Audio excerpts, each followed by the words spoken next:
primary school, but she was a bit older than me, and so I can't remember. She isn't anymore. No, we're the same age now. And I remember learning this poem off by heart, and actually still remember some of it off by heart, but actually not all of it because my memory's not that good anymore. And I don't know if you remember reciting it with Mrs. Wadsworth, but here we go. Which one? No, you see, you did that one, and I was going to do that one, but actually this is the one that I remember. The Walrus and the Carpenter by Lewis Carroll. The sun was shining on the sea, shining with all his might. He did his very best to make the billows smooth and bright, and this was odd because it was the middle of the night. The moon was shining sulkily because she thought the sun had got no business to be there after the day was done. It's very rude of him, she said, to come and spoil the fun. The sea was wet as wet could be, the sands were dry as dry. You could not see a cloud because no cloud was in the sky. No birds were flying overhead, there were no birds to fly. The Walrus and the Carpenter were walking close at hand. They wept like anything to see such quantities of sand. If this were only cleared away, they said, it would be grand. If 7 maids with 7 mops swept it for half a year, do you suppose, the Walrus said, that they could get it clear? I doubt it, said the Carpenter, and shed a bitter tear.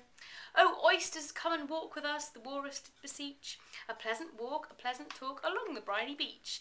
We cannot do with more than 4 to give a hand to each. The eldest oyster looked at him, but never a word he said. The eldest oyster winked his eye and shook his heavy head, meaning to say he did not choose to leave the oyster bed. But 4 young oysters hurried up, all eager for the treat. Their coats were brushed, their faces washed, their shoes were clean and neat. And this is odd because, you know, they haven't any feet. 4 other oysters followed them, and yet another 4, and thick and fast they came at last, and more and more and more, all hopping through the frothy waves and scrambling to the shore. The Walrus and the Carpenter walked on a mile or so, and then they rested on a rock conveniently low, and all the little oysters stood and waited in a row. The time has come, the Walrus said, to talk of many things, of shoes, of ships, of sealing wax, of cabbages and kings, and why the sea is boiling hot and whether pigs have wings. But wait a bit, the oysters cried, before we have our chat, for some of us are out of breath and all of us are fat.